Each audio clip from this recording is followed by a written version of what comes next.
ఈనాటి యొక్క మానవత్వంలో మితిమీరినటువంటి అహంకారం పెరిగిపోయింది. Today in mankind there is more and more of ego.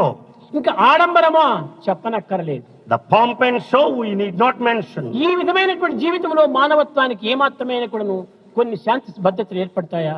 Do you expect peace and security in such a life? భగవంతుని అనుగ్రహం కూడాను ఇతనిపైన ప్రవహిస్తుందా? Do you expect God's grace?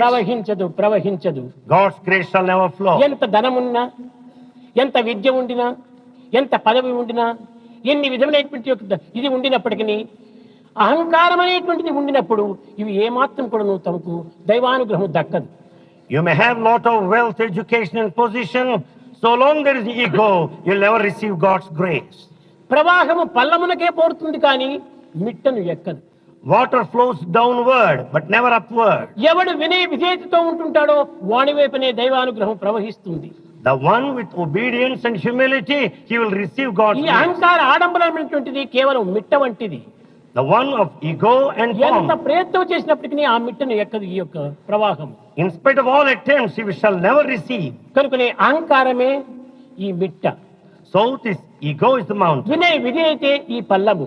This obedience ఈ and ప్రవాహమే humility అనుగ్రహం flow. అనేటువంటి ప్రవాహము.